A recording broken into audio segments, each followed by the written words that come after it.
我一直以為剖腹產嘅影響只係肚皮有條疤痕，但呢幾年我胸背痛、腰痛、左邊小腹痛得好辛苦，胃亦都成日脹痛。我睇過好多醫生，照過腸胃鏡，食過藥，做過治療，全部只係好一排。我開始懷疑，究竟我係咪真係有大病？點解咁多年都好唔晒？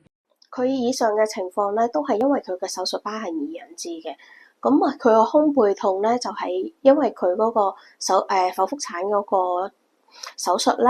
係界到上嚟佢嗰個心口位嗰個位置，咁啊會拉扯到佢胸肋骨，令到佢胸肋骨咧錯位，而引致佢嘅胸背痛嘅。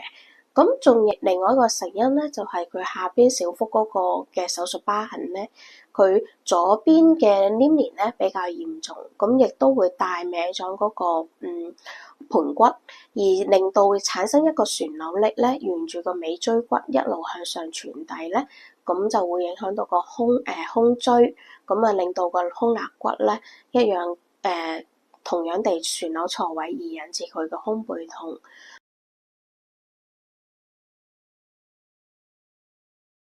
咁長期佢壓住咗佢個胃咧，就會導致咗佢咧食嘢咧食少少就會胃頂頂、胃脹脹，咁啊食嘢食得唔多，但係咧個身形咧就會呈現一個駝背啊、口背嘅狀況。呢一個情況咧都係因為佢嗰個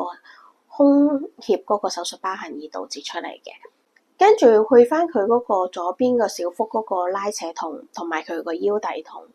佢個腰底痛同佢嗰個左邊小腹個拉扯痛咧，都係因為佢腹部打橫嘅一條嘅手術疤痕而導致出嚟嘅。咁啊，佢有一個佢嗰個，因為佢已經3次剖腹產嘅手術啦。咁有一次咧，其中係一次咧係打洞開嘅，咁啊導致咗佢嗰個喺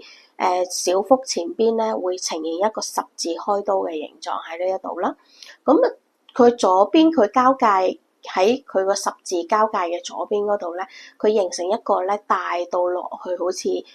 成人嘅男士嘅拳頭咁大嘅一個黏連組織，咁就會令到咧佢拉扯到佢左腹嗰個肌肉，令到佢有一個拉扯長期一個拉扯痛導致出嚟嘅。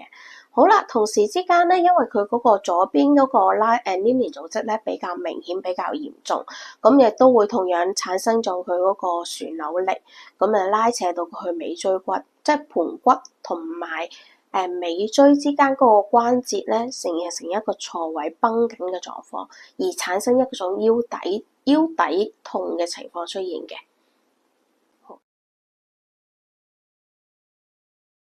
老實講，頭2、3次治療，我係驚訝嘅，胸背痛好快就冇咗，但腰痛同左小腹嗰種拉扯痛進展得好慢。我中途都有懷疑係咪真係結構問題，會唔會其實係腸胃有事，所以我又去照腸胃鏡，結果腸道有少少息肉，胃有輕微炎症，但冇咩大問題。手術疤痕咧並不是大家眼見到嘅皮膚疤痕大細咁簡單嘅。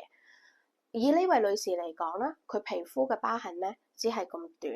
咁但係咧，佢深層嘅肌肉咧打橫開嗰刀咧係可以長到咁樣嘅。咁而佢打洞開嗰刀咧就係可以由下邊去到上去胃嘅位置。咁打洞嗰洞嘅疤痕咧，皮膚係其實係冇疤痕喺度嚟嘅。你眼見到嘅皮膚嘅疤痕大細唔等於皮膚以下嘅疤痕大細，佢係可以係複雜得超乎你想象嘅。由於咧，佢嘅手術咧係要一層一層咁樣界落去，咁到佢縫合傷口嘅時候咧，亦都係一層一層咁樣去縫合嘅。咁導致咗咧，我哋去解手術疤痕嘅時候咧，亦都相應地好似要剝洋葱咁樣由表入裏，慢慢一層一層咁樣剝落去，我哋先可以解開手術疤痕嘅黏連嘅。佢嘅治療時間就會因為佢嘅手術疤痕嘅複雜程度而相應地拉長，咁就會導致咗佢嘅治療時間咧相應地會咁長啦。喺原來慢唔係因為治療無效，而係因為我嘅黏連太深、太複雜，每一次鬆解其實都係向源頭逼近。去到大概30次，我嘅腰痛、左小腹嗰度拉住嘅痛，終於明顯放鬆咗。嗰一刻我明白，我唔係醫唔好，我只係一開始醫錯方向。原來身體係可以好返嘅，只要方法啱。依家我唔再成日痛，唔再心煩，唔再嘗試亂七八糟嘅方法，我返到自己嘅生活，返到工作，返到心安嘅狀態，無痛，真係一身輕。